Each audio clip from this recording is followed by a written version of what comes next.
In this world, there are stories small and simple, yet within them lie great dreams and endless love. Let us listen together. In a quiet corner of the forest, hidden among reeds and lotus leaves, lay a pond no larger than a farmer's field. Its surface was calm, sometimes glittering like glass under the sun, sometimes dark and mysterious at night. In this pond lived a tiny silver fish. His scales shimmered faintly whenever light touched them, but his heart was brighter still, for it carried a dream larger than the water he lived in. At night, he often swam upward, pressing his small face against the surface, gazing at the sky. Stars reflected in the water looked like glowing paths leading somewhere far, far away. "Is this all there is?" he whispered. "A pond, bounded by mud and reeds? Or is there a world where water never ends, where creatures of every size swim beneath waves that touch the horizon?" The other fish laughed whenever he spoke. "You foolish one. The pond is safe. Here we have food, peace, and shelter. What more could you want?" But the little fish closed his eyes and imagined waves rising like mountains, dolphins leaping into the air, whales singing songs older than time. His heart ached with longing. Though small, he felt he was born for something greater, not to remain trapped in still waters, but to discover the vast unknown. Seasons passed. Then one summer afternoon, the air grew heavy, the sky darkened with clouds as thick as smoke, and thunder rolled like 1,000 drums, lightning split the heavens, and then came the rain pouring, pounding, endless. The pond swelled beyond its banks, mud gave way, and for the first time, a narrow stream opened, connecting the pond to a wild, rushing river. The water roared like a voice calling out to the little fish. He stared at the current, his heart racing. This was the doorway he had always dreamed of, freedom but also danger. Behind him, the other fish cried, "Don't go. The river is chaos. Out there are predators, storms, hunger, and death. Stay where it is safe." The little fish trembled, torn between fear and desire. But then he whispered to himself, "Better to die chasing the ocean than live forever in a prison." His fins quivered, his tail flicked, and with a burst of courage, he leapt into the current. The pond disappeared behind him. Forever. The river was no gentle guide. Its current seized him like a toy, tossing him against rocks, dragging him through whirlpools, pushing him beneath branches that clawed at his scales. Sometimes shadows loomed, the jaws of pike, the talons of eagles diving from above. He darted desperately, his small body flashing silver as he escaped death again and again. Many times, he thought he would not survive. And yet, amid the hardship, wonders revealed themselves. He saw turtles older than time gliding through the water, their shells covered in moss like floating islands. He swam beside schools of fish that moved as one, their bodies sparkling like 1,000 stars. He watched dragonflies hover above the surface, their wings catching the sunlight like living crystals. The river was cruel, but it was also alive, full of stories, full of beauty. Though his body grew scarred, his spirit burned brighter with every mile. He whispered, "This pain is proof that I am on my way." After many days and nights, the river began to widen. The water tasted different now, sharp, salty, endless. The air smelled of wind and storms, and the sound of waves grew louder and louder. And then, suddenly, the horizon opened. The ocean, blue, boundless, infinite. It stretched farther than his eyes could see, touching the very sky. Waves rose and fell like mountains, and beneath them shimmered whole kingdoms of coral glowing like enchanted cities. The little fish froze in awe. Around him swam creatures he had only dreamed of, dolphins leaping joyfully, their laughter ringing across the sea, schools of rainbow fish weaving through the water like living jewels, and somewhere in the deep, a whale sang a song so low and powerful it shook his tiny heart. He felt so small, smaller than ever before.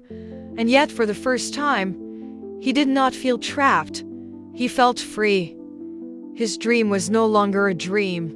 It was real, vast, and alive. As he floated in the embrace of the ocean, the little fish thought back to his pond, to the reeds, the mud, the safety he had once known, and he realized something. Safety is not life.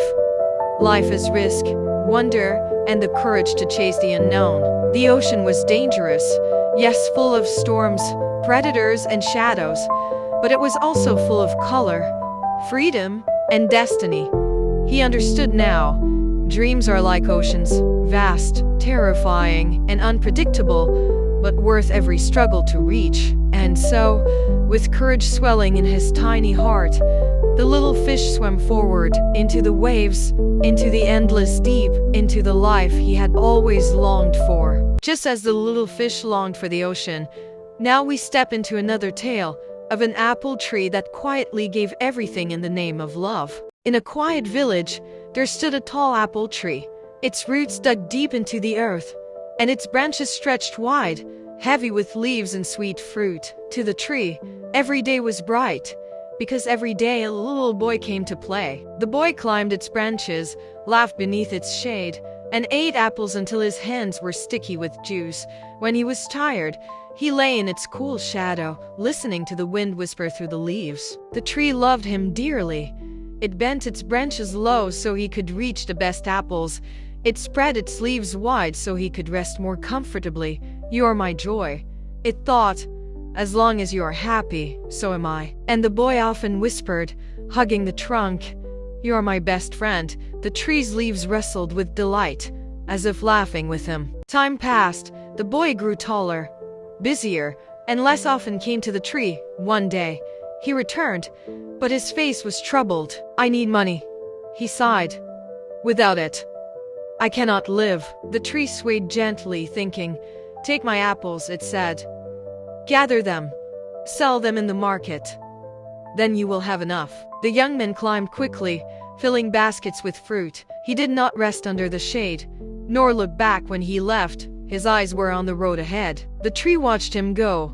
It missed his laughter, his small arms around its trunk, yet it whispered softly, "If he is happy, then I am happy." Years passed, and the young man returned, this time with heavy steps. His voice was tired. "I need a house. My family has no roof, no safe place to rest." The tree looked at its branches, strong, wide, and full. "Cut them," it said gently. "Use them to build your home. Then your family will be safe." The man took an axe and cut them down, leaving the tree bare. Without branches, it could no longer reach the sky or welcome the wind, yet it whispered softly, "If he is safe, then I am content." The man came again, now older, his eyes filled with restless longing. "I want to travel," he said.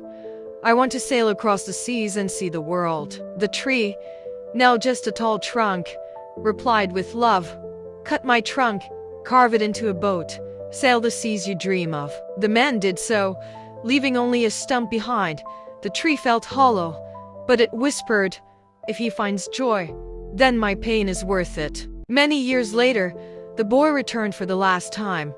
He was no longer a boy, but an old man, bent with age, his hands trembling. His voice was quiet. "I have nothing left to ask.